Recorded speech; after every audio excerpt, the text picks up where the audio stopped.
우매자의 마음은 연락하는 집에 있느니라 라고 말씀합니다. 지난 주간에 저희 교회에서 상당한 집이 두 가정이 있었습니다. 한 주에 두 가정이나 이렇게 상을 당한 것 참 특이한 일입니다.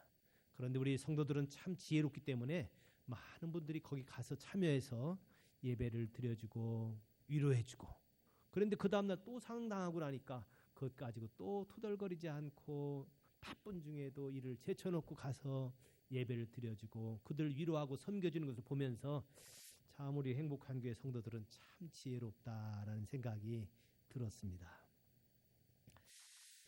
우리 이 죽음은 우리가 피한다고 오는 것도 아니고 또 환영한다고 자기가 마음대로 빨리 죽을 수 있는 것도 아닌 것이 역시 죽음입니다. 그래서 하나님께서는 모든 경계를 다 정해놓고 어디 사는 게 좋겠던가라는 생각을 정해놓고 또 우리 시간의 한계도 하나님께서 정해놨다라고 이야기하지 않습니까? 그래서 철학하는 사람들은 모두 한결같이 죽음에 대해서 깊이 생각하지 못하는 철학자는 이거는 개똥 철학자다라고 얘기합니다. 그래서 철학을 조금 한 사람들은 한결같이 죽음에 대한 글들을 많이 써놨습니다. 그런데 참 이상한 것은 죽음에 대해서 글 많이 썼다고 자기가 더 오래 사는 것도 아니고 죽음에 대해서 글을 썼다고 더 빨리 가는 것도 아닌 것 같습니다. 오늘 우리가 지금 예배드리는 지금 이 순간에도 우리 1초 동안에 한 4명 정도가 죽습니다. 1시간이면은 한 4만 명. 우리 예배 시작하고 끝날 동안에 전 세계에서 한 4만 명이 죽습니다. 이렇게 많은 사람들이 다 이렇게 죽음을 맞이할 수밖에 없는 것, 피할래야 피할 수 없는 것이 죽음인데, 어떤 그 심리학자 엘리자베트 큐블러 로스라는 사람이 그 죽는 사람 한 600명을 조사해 보니까 재미있는 공통점을 하나 발견했다고 합니다. 먼저 죽음을 의사로부터 진단을 받고 나면은 되게 첫 번째 반응이 거기에 대해서 부정을 한답니다. 아, 이거 잘못된 거야. 이거 오진일 거야. 그래서 의사로부터 진단받고 나서 그것을 바로 믿는 사람이 거의 없답니다. 그래서 또 다른 병원에 가서 더 어쩌면 큰 병원에 가서 잘 진단하는 의사에게 다시 한번 진단을 받습니다. 이렇게 우리 마음 가운데 죽음에 대해서 어떻게든지 부정하려고 그러는 그런 마음이 있습니다. 그런데 조금 지나고 나면은 이것을 부정하려 할 수가 없습니다. 받아들일 수밖에 없습니다. 받아들이고 나면 그 다음에 나타나는 특징이 되게 분노가 나타난답니다. 그 앵그리 스테이지라고 보통 얘기하는데 분노하는 거예요. 왜 하필 내가 그래? 응? 내 할 일이 너무 얼마나 많은데, 내 나이 아직 젊은데 라고 하면서 여기에 대해서 분노합니다. 그런데 분노 계속할 수는 없는 것이, 분노를 해도 이것은 사라지지 않기 때문에 결국은 이제는 타협을 한답니다. 이 타협하는 것을 보통 바게이닝 스테이지라고 그러는데 서로 이렇게 타협을 합니다. 하나님, 나 좀 살려주시면은 나 이런 일 좀 하겠습니다. 하나님께서 나를 좀 치료해 주시고 나를 도와주시면은 나 좀 이렇게 좀 살겠습니다 라고 하면서 하나님 앞에 나아가 타협을 합니다. 그런데 타협을 해도 응답이 별로 없으면은, 타협을 한다고 수명이 갑자기 길어지는 것 같지도 않고 상황이 돌변하는 것도 아닐 때 되게 그 다음에 나타나는 것은 자기도 알지 못하게 낙심이 되어져서 이 디프레스가 돼버립니다. 그래서 거기서 실망하게 되고 허무의 모드로 넘어가게 됩니다. 그런 다음에 또 조금 지나고 나면은 그 실망하고 허무하던 삶이 하루 이틀 지나고 나면 그것이 너무 스트레스가 되어서 너무 힘듭니다. 어떤 때는 아픈 것이 점점 더 고통이 밀려오기도 합니다. 그쯤 되고 나면은 차라리 죽는 게 낫겠다라고 하면서 이 죽음을 억셉트 받아들이는 단계로 들어간답니다. 이게 보통 심리학자들이 죽는 사람들 조사하면은 그렇게 나타나는 건데, 이상한 일들도 가끔 일어납니다. 이 죽음 앞에서 환희하는 사람들이 있어요. 죽는다고 하는데도 겁이 하나도 없다는 듯이 오히려 당당하게 이화여대 총장했던 김환란 박사님은 나 죽거들랑 장송국 부르지 말고 승리의 행진곡을 좀 합창으로 불러줘라 라고 부탁을 했습니다. 그래서 나중에 김환란 박사가 돌아가신 다음에 장례위원회에서 이것이 참 고심이 됐습니다. 이 돌아가신 총장님 장례식장에서 기쁘다고 우주시는데 그걸 부를 수는 없잖아요. 그래가지고 섞어서 불렀답니다. 여러분, 그분은 대체 어떻게 죽음을 그렇게 맞이하게 됐을까? 물론 사는 게 너무 힘들어가지고 자살하는 사람들이 하루에도 뭐 젊은이들 가운데도 대학생들 가운데도 뭐 부지기수 일어나긴 합니다만은 그런 사람은 죽음이 좋아서 그런 것이 아니라 이 삶의 무게가 너무 힘들어서 도저히 견딜 수가 없어서 차라리 도피하고 싶어서 죽지만 여러분 그러나 끝나지도 않죠. 성경에 뭐라고 되어 있습니까? 한 번 죽는 것은 정하신 것이 그 후에는 심판이 있다고 얘기합니다. 그 죽은 것마저도 자살하면은요 살인한 거거든요. 누굴 살인한 겁니까? 자기를 살인한 겁니다. 여러분 살인죄가 이 정도가 좀 다릅니다. 남 죽인 것보다 옆에 있는 친척들, 가까운 친척들, 근친 이 사람들 살인하면 죄가 더 큽니다. 남 죽인 것보다 가까운 친척들 살인하면 죄가 더 커요. 그리고 부부나 자녀 살인하면 이 죄 더 크고 더 나아가서요. 제일 가까운 자기 자신을 죽였으면은 이 죄가 얼마나 크겠습니까? 여러분 그렇게 피한다고 되어지는 것이 아닙니다. 아까 말씀드렸던 것처럼 김환란 박사 같은 분은 오히려 죽음을 그렇게 당당하게 맞이한 분들도 있고요. 성경에 보면은 성도의 죽음을 여호와께서 귀중히 본다라고 얘기한 것처럼 오히려 죽음을 두려워하지 않고 기쁘게 당당하게 환영하면서 맞은 사람들도 있고 또 어떤 사람들은 이 죽음을 통해서 큰 일을 이뤄내는 사람들도 있습니다. 오늘이 3.1절입니다.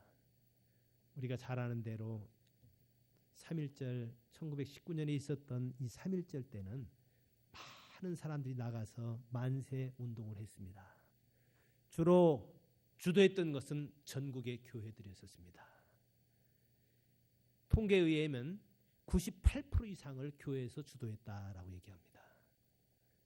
많은 사람들이 나가서 만세를 외치게 되면은 순사들이 와서 잡아갈 거고 총을 쏘기도 하고 끌려가서 감옥 생활할 것이 뻔한데도 불구하고 죽음을 내놓고 나가서 만세를 외치면서 그러나 그 만세를 외치면서도 오히려 같이 저항하지 않고 일본 순사들이 총을 쏠 때도 같이 돌을 던지지 않고 같이 칼을 쓰지 아니하고 오히려 죽음을 당당하게 받아들인 바로 오늘 아닙니까? 그 당시 예수 믿는 사람들 다 나가서 그런 것 아닙니다. 어떤 사람은 두려워 떨었었고 어떤 사람은 핑계 잡아서 그냥 꾀병으로 집에 누웠던 사람도 있었는데 나가서 당당하게 자기 목숨을 내놓고 죽음을 환영했던 사람들이 있었습니다. 그 사람들은 어디서 그것을 배웠을 것이고 그 근본이 대체 뭐였나? 오늘 성경 본문에 보면은 그 죽음을 나가서 3.1 운동을 하면서 나라를 구하는 일에 후손들을 구하는 일에 자기가 희생해줘서 이제 후손들이 이렇게 자유를 얻게 됐고 독립된 나라를 얻을 수 있었던 것처럼 자기가 희생함으로 말미암아 죽어줌으로 말미암아 많은 사람들을 돕고 자유케 하고 그들에게 참 평안과 축복을 준 그 사건이 바로 오늘 성경 본문의 예수님의 죽음이었습니다. 예수님은 우리 기미 독립선언 때 식민지로부터 해방되게 하기 위해서 정신대로 끌려가는 우리 누이들을 건져내기 위해서 나가서 죽었던 것처럼 예수님도 많은 사람들이 이렇게 고통당하고 있는 것 이것 때문에 불쌍히 여기면서 예수님이 죽음을 맞이했습니다. 대체 예수님의 죽음이 어떤 의미가 있었고 이것으로 말미암아 얼마나 많은 사람들이 이런 도움을 얻고 있는가를 한번 보기를 원합니다. 지금 오늘 읽은 이사야서 53장은 굉장히 중요한 구절입니다. 유대인들은 성경을 참 사랑합니다. 성경을 읽고 외우기를 힘쓰기고 자녀들한테도 뭐 밖에 나갈 때든지 집에 들어올 때든지 늘 말씀을 묵상하고 외우고 그러라고 합니다. 그런데 이것만은 읽지 말어라고 딱 정해져 있는 것이 오늘 읽은 시편, 우리 읽은 이사야서 53장입니다. 53장은 유대인들에게 금서로 막혀져 있습니다. 이거 읽으면 안 되게 돼 있어요. 거기에 유대인 교회 목사를 보통 랍비라고 그러는데 이 랍비도 보통 랍비들은 이사야서 53장을 해석을 못하게 되어 있습니다. 설교를 못하게 되어 있습니다. 특별히 어떤 사람만 하도록 되어 있냐면은 어느 한 지역에 큰 지역에 우리로 말하면은 우리 그저 경상도 뭐 이 큰 지역에 있는 최고 우두머리 되는 한 분만 이것을 해석할 수 있게 되어 있는데 되도록이면 그것도 속으로만 하고 남한테는 얘기하지 말아라라고 하는 것이 그들이 불문율처럼 되어 있습니다. 대체 뭐길래 그런가? 얼마나 무서운 거길래 그런가? 여러분 여기 시편 우리 이사야서 53장을 한번 보시기 바랍니다. 이사야서 53장 4절은 특별히 53장 중에서도 핵심적인 구절입니다. 그는 실로 우리의 질고를 지고 우리의 슬픔을 당하였거늘 우리는 생각하기를 그는 징벌을 받아서 하나님께 맞으며 고난을 당한다 하였노라 라고 얘기하면서 이제 예수님께서 이 죽으신 이유를 자세하게 얘기를 해주고 있습니다. 여기 이사야서 53장에는 예수님이 죽으신 이유가 5가지가 나옵니다. 우리 김희독립 선언문에서 나와 있었던 것처럼 우리 많은 사람들이 일본으로부터 해방을 얻고 아시아에 평화가 오기를 원하고 이런 것처럼 몇 가지가 있었던 것처럼 여기는 5가지가 기록되어 있습니다. 자, 여기 이사야서 53장 5절에부터 한번 보도록 하겠습니다. 우리 한번 큰 소리로 한번 같이 읽어보겠습니다. 그가 찔림은 우리의 허물 때문이요 그가 상함은 우리의 죄악 때문이라. 그가 징계를 받음으로 우리는 평화를 누리고 그가 채찍에 맞음으로 우리는 나음을 받았도다. 여기 4가지가 나와 있습니다. 자, 5가지 중에서 4가지가 여기 나와 있고 나머지 1가지는 맨 끝에 구절에 나와 있습니다. 먼저 앞에 4가지를 자세히 한번 여러분들 묵상해 보시기 바랍니다. 예수님께서는 찔렸습니다. 창으로 찔리는데 로마 병정들이 옆구리와 등과 그저 상관하지 않고 막 찔렀습니다. 왜 그랬을까요? 우리의 허물 때문에 있었습니다. 우리 사람들이 허물 없는 사람이 없습니다. 그런데 허물을 가지고 있으면은 영원한 심판을 받게 되고 지옥에 떨어지기 때문에 그래서 이 허물을 예수님께서는 담당해 주기 위해서 찔렸다고 합니다. 2번째는 예수님께서 상했습니다. 그분이 상함 우리의 죄악 때문이다라고 얘기하고 있습니다.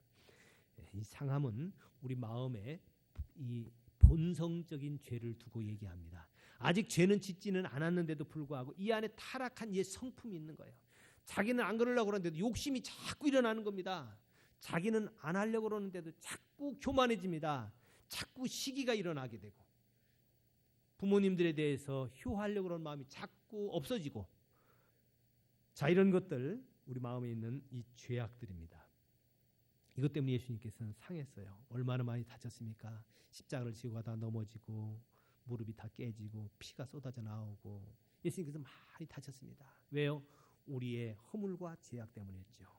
3번째는 그가 징계를 받음으로라고 되어 있는데 예수님께서 이 징계를 받은 것은 10년, 20년 언도받은 것이 아니라 가장 인간에게 줄 수 있는 벌 중에서 가장 무서운 징계 사형을 받되 이 사형 중에서도 그 집행을 어떻게 하느냐 단도대같이 딱 목 잘려 죽고 그저 전기 충격 받아서 순간적으로 죽는 것이 아니라 하여튼 고생을 하되 가장 극악하게 하는 고생하는 방법은 나무에다 매달아 놓고 못으로 딱 거기다가 무게를 심게 만듭니다. 그러니 온 몸무게가 거기 못에 있다 보니까 살찜이 찢어집니다.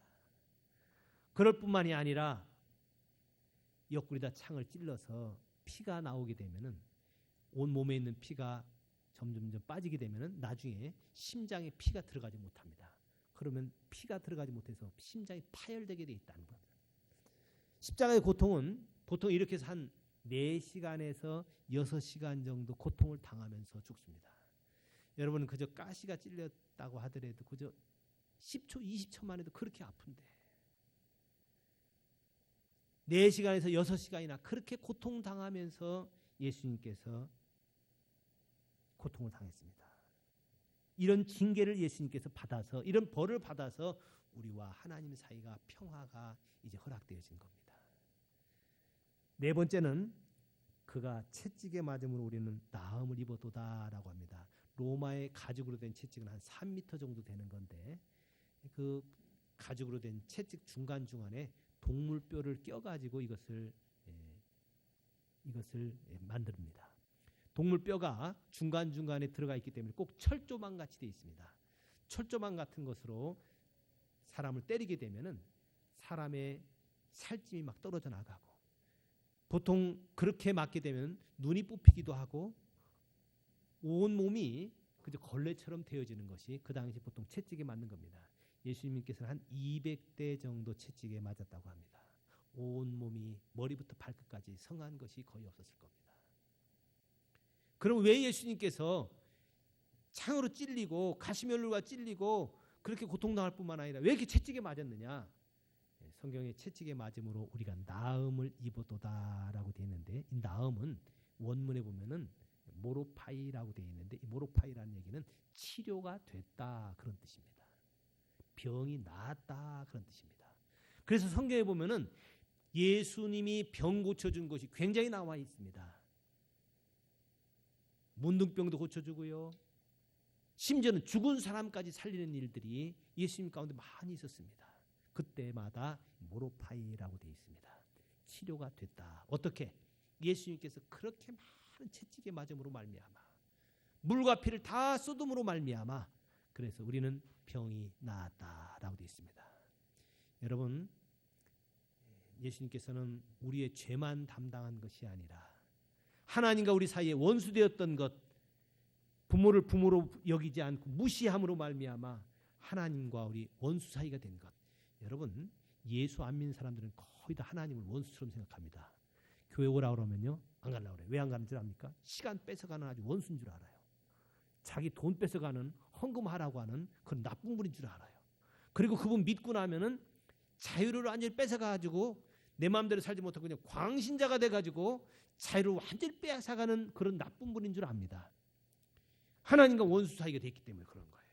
그런데 실은 그게 아니다라는 것을 다 가르쳐주면서 하나님과 우리 사이에 화평케 해주는 분이 바로 예수님이었습니다. 예수님께서 징계를 받아서 하나님과 우리 사이에 평화가 이루어졌다는 겁니다. 혹시 오늘 설교 듣는 분들 가운데 하나님에 대해서 조금 날 뭐 뺏어가는 분, 그분이 뭐 온 세상 만들었다고 나를 이렇게 속박하고 나에 대해서 이렇게 자유를 뺏어가 그런 생각이 좀 드는 사람이 있으면 이거 오늘 당장 고쳐야 됩니다. 하나님 우리에게 그렇게 괴롭히려고 하는 분이 아니라 우리를 정말 사랑하셔서 너를 향한 나의 생각은 내가 하나니 재앙이 아니라 평안이요 장래 소망을 주려고 어떻게든지 주려고 하는데 그것을 믿지 못하고 있는 것이 바로 하나님과 지금도 마음 가운데 이 거리낌이 있어서 그런 겁니다. 그런데 하나님께서는 우리에게 참 평안을 주기 위해서 그분께서는 징계를 받았고 또 우리에게 질병을 치료하기 위해서 채찍에 맞았다라고 기록하고 있습니다. 예수 믿고 나서 죄 사함 받는 것 굉장히 중요합니다. 여러분 죄가 스트레스가 돼서 많은 질병이 온다는 것 알고 있지요. 또 하나 예수님 믿음으로 말미암아 예수님께서 우리 육체적인 질병도 치료해 줍니다. 여러분 저도 몸이 아주 약했던 사람이 있었습니다. 제가 결혼할 때에도 몸무게가 51kg 정도 나갔었습니다. 키가 74인데 51kg 나가면 어떤 사람입니까? 그래서 별명이 걸어다니는 해골이었습니다. 제가 그렇게 바짝이나 말랐던 사람이 있었습니다. 그래서 몸무게를 1kg만 더 빼면은 저는 군대 면제당합니다. 왜냐하면 50kg가 상한선입니다. 50kg 이하는 군대 안 갑니다. 그래서 저는 신체 검사하러 갈 때 밥 2그릇 먹고 갔습니다. 그게 무슨 애국자 때문에가 아니라 가뜩이나 몸이 약한데 군대까지 못 가면은 완전히 병신 취급받을 것 같아가지고 그래가지고 나는 어떻게든지 군대라도 가야지. 그래가지고 밥도 2그릇도 먹고 가지고 지금 51kg 넘은 사람입니다. 위장도 완전히 상해졌었고 중학교 때부터 그저 그냥 코피가 그렇게 터져 나오고, 그래서 집안에서는 그저 살아만 달라고, 그저 오래만 살아만 달라고 저한테 공부하란 말을 못했습니다. 그런데 제가 이거요, 조금 있다가 알았어요. 예수님께서 내 죄 담당한 것 알았을 뿐만 아니라 내 병도 담당한 것을 알게 됐고, 어떤 선배 목사님께서 나를 위해서 기도해 줬죠. 토레 신부님이라고 있었는데 예수원에서 하고 있는 선교사님이 계셨습니다. 그분이 저를 위해서 기도해 줬어요. 근데 기도하고 나서 그 이후로 제 위장병이 그냥 나와버렸습니다. 그래서 지금은 몸 더 살찔까 봐 여러 가지 제가 신경을 많이 씁니다. 지금은 70kg가 넘습니다. 그래서 제 아내는요, 시집만 가면은 아주 어깨를 딱 펴고 무슨 큰 출세한 것처럼 그랬어요. 왜냐하면은 결혼해가지고 남편 튼튼하게 만들었다는 겁니다. 근데 그거 한 가지만으로도 우리 시아버지한테 아주 사랑을 많이 받았습니다. 우리 큰아버지도 아주 그냥 떠받들었어요. 응? 제 죽을까봐 그냥 큰아버지하고 아버지하고 그냥 걱정이 돼가지고 늘 그것 때문에 고민하고 약도 다 먹이고 온갖 방법을 다 썼는데도 안 됐는데 결혼하더니 건강해진 것 같거든요. 실은 제가 결혼했기 때문에 건강해진 게 아니라 제가 이걸 알았기 때문입니다. 예수님께서 내 죄 담당한 것을 알았을 뿐만 아니라 내 병 담당한 것도 알고 나니까 나았더라고요. 제가 어제 저녁 때 어떤 똑똑한 학생하고 한번 같이 얘기를 했습니다. 그 중학교 1학년인데 정말 제가 만났던 애들 중에서 보기 드물게 아주 영특한 애더라고요. 성경 말씀을 부모님들하고 같이 어른들하고 얘기하는데도 잘 알아들어요. 그래서 뭐라고 얘기했냐면 끝난 다음에 물어봤어요.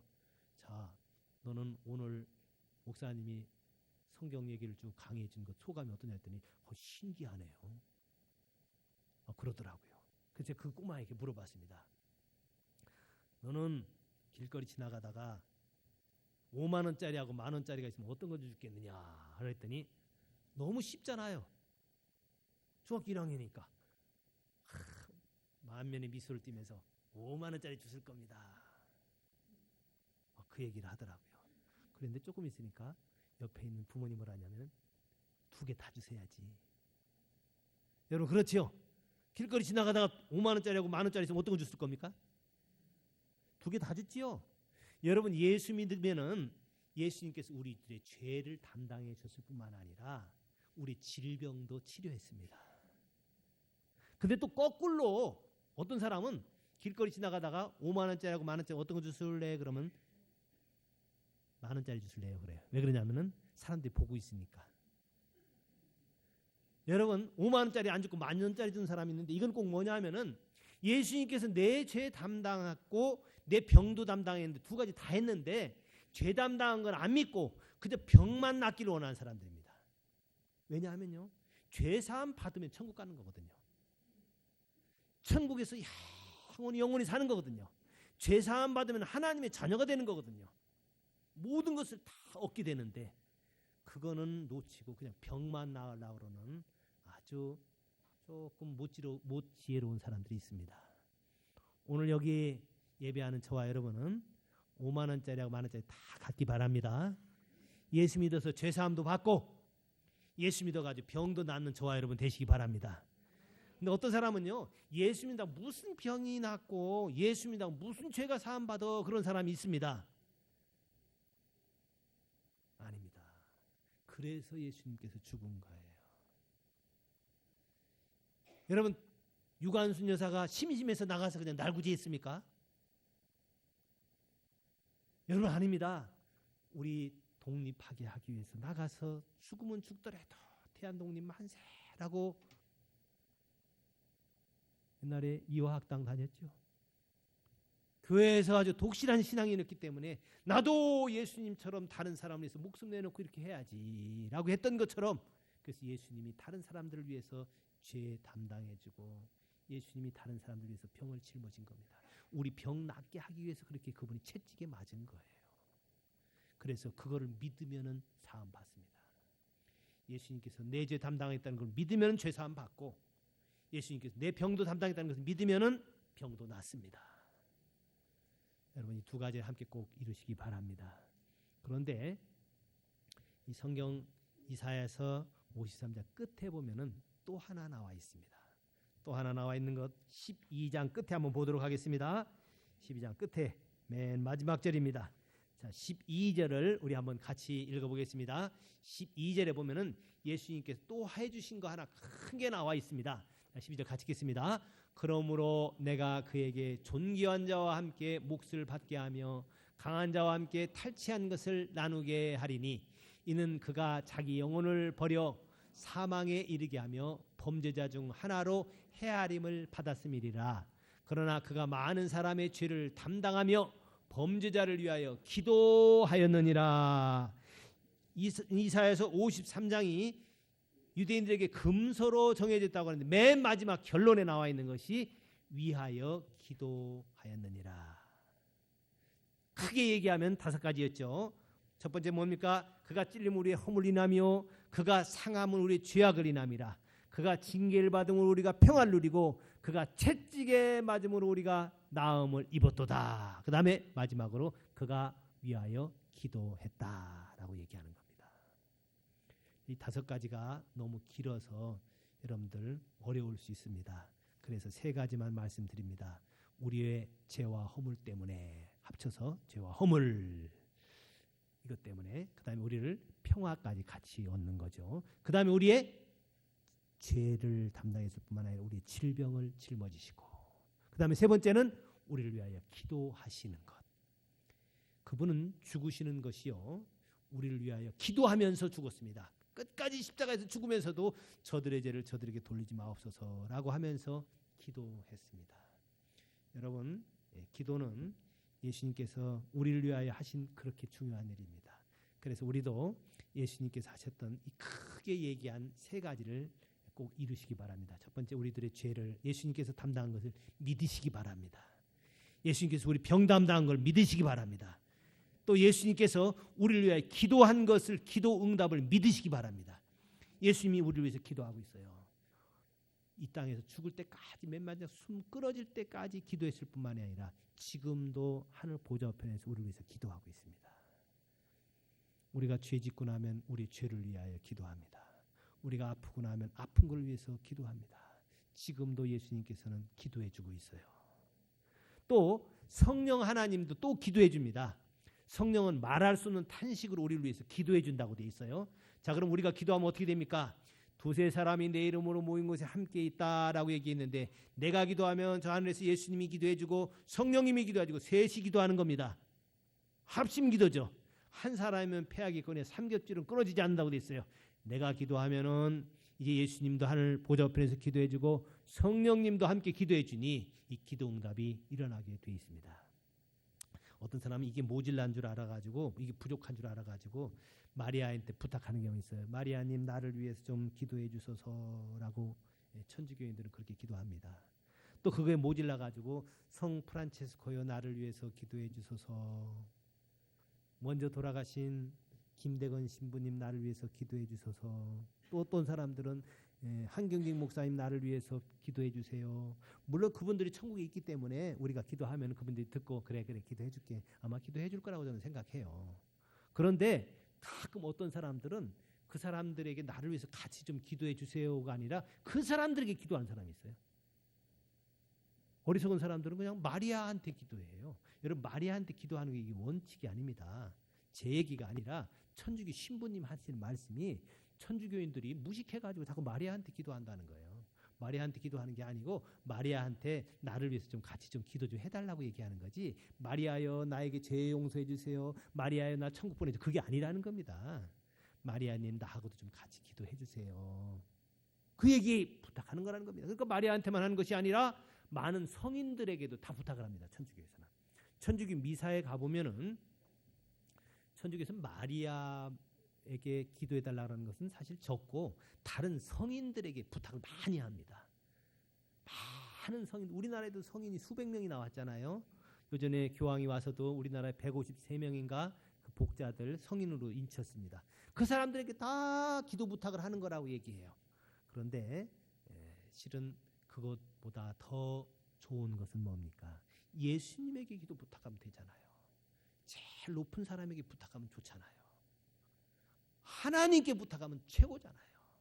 그래서 저는 우리 부모님에게 부탁 안 합니다. 우리 부모님이 날 굉장히 많이 사랑하셨고 지금 천국에 가서 계시지만 어머님 나를 위해서 좀 기도해 주세요. 아버님 저를 위해서 기도해. 저는 그렇게 안 합니다. 왜? 그냥 하나님에게 부탁하고 제일 높은 분에게 얘기하는 거예요. 여러분 청와대 가면은 누구하고 상대하는 게 좋습니까? 그 대통령이 직접 상대하는 게 좋아요. 대통령이 직접 부탁하는 게 좋아요. 그래야 되지. 그 밑에 있는 사람에게 부탁해가지고 대통령 부인에게 부탁한다든지, 응? 또 뭐 거기 있는 비서에게 부탁하는 그럴 필요가 뭐가 있어요? 그냥 대통령에게 직접 부탁하는 게 최고입니다.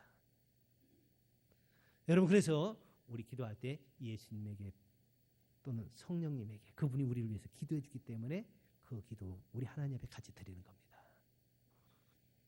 오늘 기도에 대한 시리즈 맨 마지막 시간입니다. 그리스도인의 능력의 근원은 뭡니까? 예수님과 함께 기도하는 겁니다. 예수님이 나를 위해서 기도해 주니까. 예수님과 함께 같이 연합해서 기도하고 예수님이 우리를 위해서 기도해 주는 것 믿고 같이 담대히 기도하면 그 기도를 응답해 줍니다. 특별히 뭐에 대해서 하면은 잘 더 들어줄까요? 우리 죄 사함에 대해서 부탁하면 그분이 잘 들어줄 거고 우리 병 낫는 것 위해서도 기도하면 그분은 치료해 주실 것이고 또 우리가 그분께 부탁하면은 그의 뜻대로 구하는 많은 것들을 다 응답해 준다는 겁니다. 자, 그러니까 우리가 어떻게 하면 좋습니까? 예수님하고 성령님이 우리 가만히 봐가 너 무슨 기도하냐 나 같이 너하고 해줄게 그렇게 기도하는 것보다는 더 좋은 방법은 예수님이 지금 나를 위해서 뭐 기도하고 있는가 그걸 봐가지고 같이 기도하는 겁니다. 성령님이 내 형편과 처지를 제일 잘 알거든요. 우리 영의 깊은 사정을 제일 잘 알거든요. 그래서 나를 위해서 하나님께 기도해 주고 있습니다. 그럼 그거 봐가지고 같이 하면 되는 겁니다.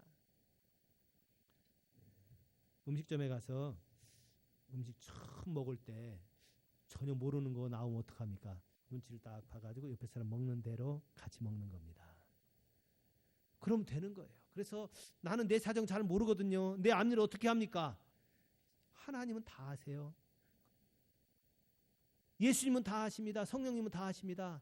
예수님이 나를 위해서 기도해 주는 대로 같이 그냥 숟가락 얹어서 그냥 같이 먹는 겁니다. 성령님이 나를 위해서 기도해 주는 대로 같이 그거 기도하는 거예요. 여러분 그래서 그리스도인의 능력의 근원은 하나님께 기도하되 예수님이 기도하는 대로 같이 기도하고 성령님이 기도하는 대로 같이 기도하는 거예요. 그러면은 여기서 하늘과 땅에 있는 모든 능력이 우리에게 오게 돼 있습니다. 그래서 예수님께서 십자가에서 우리들의 죄만 담당해 주고 질병만 치유해 준 것이 아니라 예수님이 우리를 위해서 기도해 줬거든요. 그리고 우리에게 기도를 가르쳐 줬습니다. 그래서 예수님과 같이 우리 기도하게 되면 다 기도의 용장들이 될 수 있을 줄로 믿습니다. 저는 지금 이 땅에 있는 모든 기독교들이 통합되기를 위해서 지금 기도하고 있고 나름대로 그것을 위해서 일을 하고 있습니다. 지금 세계적으로 70억 중에서 기독교인들 대략 한 23억 정도로 보고 있습니다. 23억 거기에는 천주교도 있고 히랍 정교라고 있습니다. 히랍 정교라고 있고 그 다음에 원래 히랍 정교와 천주교가 나눠진 겁니다. 그래서 히랍 정교하고 캐토릭은 예식도 비슷합니다. 그 다음에 또 하나가 성공회라고 있습니다. 영국의 국교지요. 조금 예식은 좀 다릅니다. 히랍 정교와 로마 캐토릭은 신부님들이 결혼을 하지 않는데 히랍 정교는 신부님들이 결혼을 합니다. 그런데 또 하나 개신교가 있죠. 개신교도 결혼을 해도 되고 안 해도 되게 돼 있습니다. 이게 내 기독교 큰 가문들입니다. 저는 이 네 가문들이 정말 하나 되기를 위해서 기도를 하고 있어요. 내 가문들이 다 성경 보고 있으니까 성경으로 통일되도록 성경으로 하나 되도록 그래서 저는 내 종파 사람들 사역할 수 있는 대로 다 합니다. 그래서 신부님들에게 제가 성경을 가르치기도 합니다. 그리고 그들에게서 또 좋은 것들 잘 봅니다. 뭐가 좋은가 가만히 보니까 종파마다 좀 좋은 게 조금 있더라고요. 그래서 제가 그 좋은 것을 잘 본받으려고 많이 노력을 합니다. 우리보다 잘하는 거 제가 천주교를 보니까 이 천주교는요. 기도를 우리 개신교보다 더 많이 하는 것 같아요. 왜 그러는가 했더니 이 사람들은 기도를 할 때 보통 사람들도 하루에 5대를 기도를 합니다. 이걸 한 번 하는 걸 한 대라고 얘기를 해요. 보통 한 대 기도를 할 때 어떻게 시작을 하냐면은 첫 번째 기도를 할 때 주기도문을 합니다. 주님께서 가르치신 기도를 해요. 그 다음에 사도신경을 합니다. 그 다음에 성경을 묵상을 하는데 성경을 읽지를 않습니다. 성경을 왜 안 읽는가 봤더니 원래 천주교회는요. 그동안 근 2000년 동안 성경을 못 읽었었어요. 천주교인들도 성경 읽도록 허락된 것은 1962년 바티칸 II 회의에서 교황이 그때 천주교인들도 이제 성경 읽어도 된다라고 허락을 해줬습니다. 그 전까지는 그러니까 2000년 가운데 1960년 동안 못 읽은 거예요. 그럼 그 사람들은 기도할 때 그냥 주기도문하고 사도신경 한 다음에 뭐 하냐면은 묵상을 하는데 뭐 묵상하냐면은 예수님께서 동정녀에게 마리아에게서 태어난 것을 묵상합시다. 그래서 그거 그냥 묵상하는 거예요. 동정녀 마리아에게서 태어난 것, 요셉이 같이 예수님 데리고 그거 묵상하는 거예요. 그 다음에 또 묵상 또 그들은 또 이제 합니다. 하는데 예수님께서 태어났을 때 시므온과 안나가 예수님을 환영했습니다. 그래서 시므온과 안나가 예수님을 뵀던 것을 묵상합시다. 그렇게만 하는 거예요. 주기도문하고 사도신경 한 다음에 그거 묵상해요. 그런 다음에는 마리아한테 부탁을 해요. 성모의 기도라고 보통 얘기하는데 마리아님 우리를 위해서 같이 기도해 주소서 그렇게 얘기를 해요. 내가 기도할 때 같이 좀 기도해 주세요라는 것을 5번을 합니다. 그래서 한 대마다 주기도문 한 번, 사도신경 한 번, 그 다음에 성경에 있는 거 하나 묵상한 다음에 5번을 성모의 기도를 합니다. 그래가지고 5번 이렇게 해가지고 한 대가 끝나게 돼 있어요. 그러고 나면 조금 있다 이제 2대 때 또 시작할 때도 또 사도신경 주기도문 하고 그 다음에 또 이제 묵상 또 뭐 하죠. 이제 예수님께서 뭐 하신 것을 묵상합시다. 예수님께서 십자가에서 죽은 걸 묵상합시다. 그리고 그냥 묵상만 하는 거예요. 왜냐하면 성경을 읽을 수가 없어요. 왜냐하면 성경 못 읽었기 때문에. 그래서 그냥 그 얘기만 묵상만 하는 거예요. 그런 다음에 성모의 기도를 5번을 합니다. 그러다 보니까 보통 사람도 하루에 주기도문 5번은 해요. 보통 사람도 하루에 사도신경을 5번을 합니다. 그 다음에 성경 5군데의 사건들을 묵상을 합니다. 그 다음에 5번씩 5번을 성모의 기도를 하다 보면 몇 번이에요? 5, 25, 25번을 성모 마리아한테 부탁하는 거예요. 마리아님 나를 위해서 좀 기도 좀 같이 해주세요. 그렇게 부탁합니다. 근데 무식한 천주교인들은요. 마리아한테 기도를 나하고 좀 같이 해주세요라는 게 아니라 마리아가 기도 응답하는 것처럼 하는 사람들이 가끔 있다고 신부님이 얘기하더라고요. 그래서 우리 교인들도 천주교인들 무식하게 마리아한테 기도한다 그런 얘기 하지 마세요. 마리아한테 기도하는 게 아니라 마리아에게 같이 기도해달라고 부탁하는 거예요. 그거 알고 나면 천주교인들이 이야 이거 굉장한 걸 아는구나 해가지고 여러분들이 성경 가르칠 때 그거 배우려고 할 겁니다. 근데 우리 개신교는 천주교하고 비교할 때 성경을 잘 압니다. 굉장히 많이 알아요.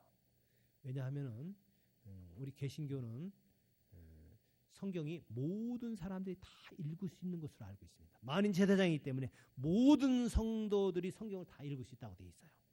그러다 보니까 이쪽이 많이 발달되어 있습니다.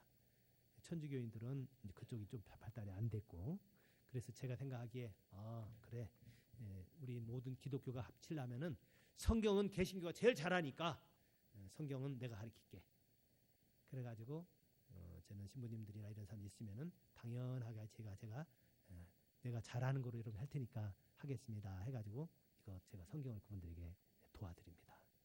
그리고 어떤 사람들은 뭐 그 성공회 같은 사람들은 그 향불 가지고 이렇게 하는 거 하거든요. 우리 개신교는 그런 거 안 하잖아요. 그건 당신들이 하라고.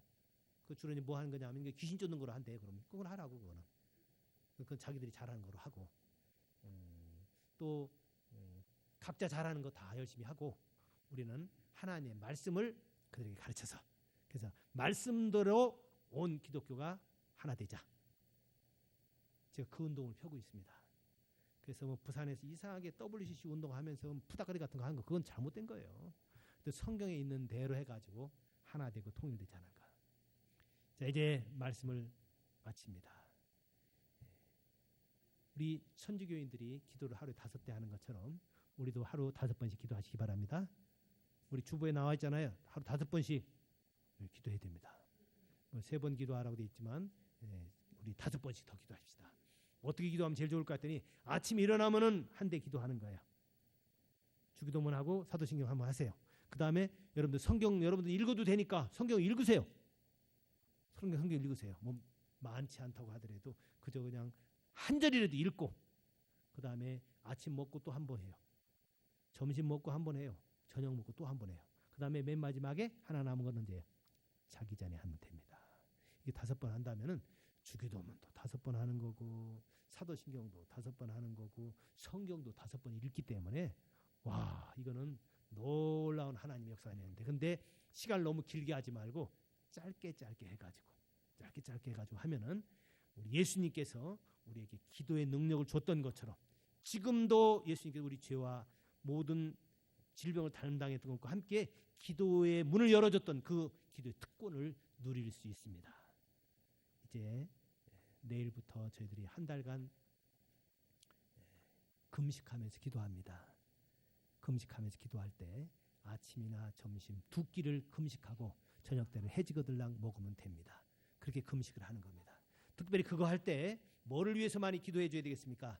성도들의 죄 용서해 달라고 기도해 주세요. 그 다음에 우리 성도들 가운데 아픈 사람 있으면은 그거 치유하게 되게 해달라고도 기도해 주시기 바랍니다.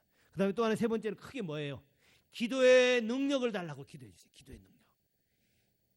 하나님께 기도하되 성부와 성자, 성령 하나님께서 다 하나님이시지만 하나님은 기도를 들으시고 성자 예수님 우리를 위해서 기도해 주고 성령 하나님께서 우리를 위해서 기도해 주니까 그분들과 함께 기도하도록 기도의 능력을 달라고 기도해서 우리 교회 3월 한 달 끝날 때쯤에서는 우리 교회 놀라운 하나님의 축복이 임할 것 우리 가정마다 고넬료의 집처럼 놀라운 축복이 임할 것을 또 각 개인마다 하나님께서 엘리야에게 줬던 그 기도의 놀라운 축복이 임하도록 하나님 앞에 나아가는 저와 여러분이 되시기 바랍니다. 기도하겠습니다.